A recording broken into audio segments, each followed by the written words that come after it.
How are you guys? Welcome again to another episode of Moses Mash. And today we are going to discuss about the difference between the drum silage and the underground silage. So this is not an expert review, but this is a review from my experiences from both silages. And I want to share them so that we can learn together and maybe you can get educated and get information from this video. So the difference here is between the drum silage and the underground silage. If you don't know about the drum silage, that you put your silage in a drum, then you cover it with a airtight lid, and then you put a lock so that the air doesn't get in. You can use a plastic drum or this an iron drum. It depends with what is available, but mostly people use plastic drums, the ones that are blue, the one that imports industrial chemical products. So the underground silage is the silage that people just dig a bunker and then they put a polythene bag, then they put their silage, they compact, and then they cover it with soil or other heavy objects so that the air will not get into that silage. So with that, we are going to dive in the differences. So the number one differences between the drum silage and the underground silage is drum silage doesn't rot easily. Because the number one reason for that is because you can lock the air out because it's easily, because you just use a lid and a lock, and then you can also use a tape, adhesive tape, to make sure that the air doesn't get into your drum. And whereas in the underground silage, maintaining the airtight condition for air not to enter into the silage is a bit difficult, because you are using soil and you are using polythene bags, and the polythene bags, they are just overlapped. So when you overlap the polythene bags, then you pour the soil on top of that, achieving very airtight condition. Making sure that zero air is entering is quite difficult. So that one is one of the disadvantages of the underground silage, and that's one of the advantage of the drum silage. In drum silage, you can achieve a very airtight condition very easily. So number two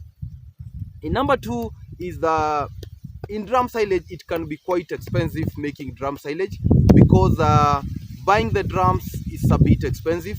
So as in my case, I was buying one drum at around 2,100 per one drum, and for the polythene bag, which can make silage, a lot of silage, you can buy it for 10,000 Kenya shillings. The labor again is not quite expensive in the underground silage, because it not engage a lot of people. But in the drum silage, one drum silage can only be made by one individual, so it's a bit expensive, and the labor that is charged to make the drum silage is a bit expensive, and then the purchasing of the drums is a bit expensive, because to make a considerable amount of silage that can last you up to 1 year, you'll need a lot of drums. Like in my case, we used more than 100, and they added up to more than 200,000. Whereas in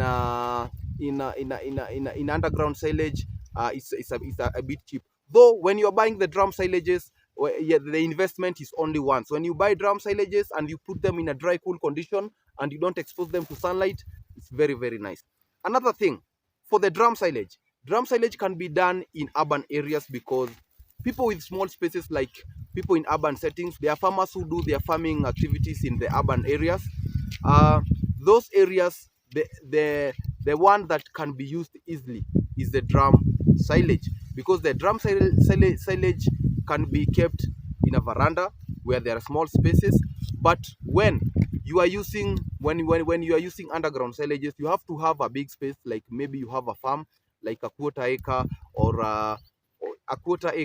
or maybe more than that. But in drum silages, you can even do it in a plot of land. Another difference is that this is an advantage for drum silages. The drum silages, if it leaks, if the silage spoils in one drum, the rest of the drums, the silage could be nicely packed and airtight. But in an underground silage, if the air gets into that silage, in that silage bag, the damage of your animal feeds will be quite high, because it's put in one bunker, so the rot and the molds will get more in the underground silage more than in the drum silage. If one drum silage gets spoiled, it's only that one drum that gets spoiled. Another difference is the drum silage, they are quite portable. So if you make the silage like 100 drums right here and you want to move with your silage, maybe you want to relocate, you can easily carry your silage with you. But in underground silage, if you want to relocate, you can't. It's either you leave the silage or you give it out, because that underground silage is not portable. Another difference, this disadvantage in for the drum silage is the storage capacity. In an underground silage, you can store a large amount of forage, whereas in drum silages, you cannot store a lot of feed if you don't have money to buy a lot of drums. So that's the difference for now. I hope this give you more education and more information about maybe the silage you're willing to engage in. And till next time, I'll see you in the next educational video. Bye.